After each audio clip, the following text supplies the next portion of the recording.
nchi kama Sri Lanka ambayo tukiangalia deni yao na mwenendo ilikuwa kati na to stabilize uchumi wetu. Na mimi nataka niseme hivi, najua nchi ya Kenya hayuko pahali tungetaka sisi wote. Iko mambo mengi ya kufanya kazi, kuleta bidhaa chini na hayo. But I am proud to start before you today as Kenyans. Niwaeleze ya kwamba ile shida ilikuwa imetugomea sana. Shida ya madeni. Hiyo najua sisi tumestabilize. Na kama nchi kama Sri Lanka na Ghana, wao wamefika pahali hata hawawezi kulipa madeni. Nchi ya Kenya inalipa madeni yake yote na hakuna siku hatutalipa kwa sababu rais wetu amestabilize uchumi. Wakati huo tukaangalia pia maneno ya bidhaa. Bei ya bidhaa ile inaitwa inflation. Ilikuwa imeenda juu sana. Na hayo tumeleta nchi bidhaa inflation chini, na sasa nchi ya Kenya inflation yake ikiwa around below 7%. Hatuko mbaya. Lakini hiyo ni kizungu mingi. Kwa sababu hiyo kizungu ni ya kustabilize uchumi.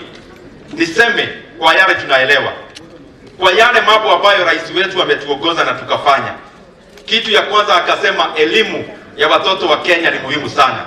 Na kwa hayo akatueleza bilioni 630 katika budget tuweke kwa elimu ya watoto wa Kenya.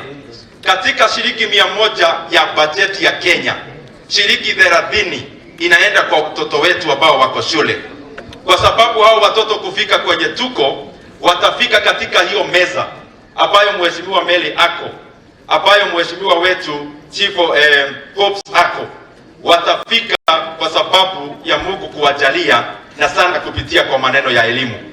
Na katika hayo hata tuko na maneno ya supplementary budget ambayo tunafanya kwa saa hizi, na tumeweza kuongeza pesa katika JSS. Tumeongeza pesa katika Higher Education Loans Board, na tumeongeza pesa katika hii mfumo mpya tumeleta ya university funding.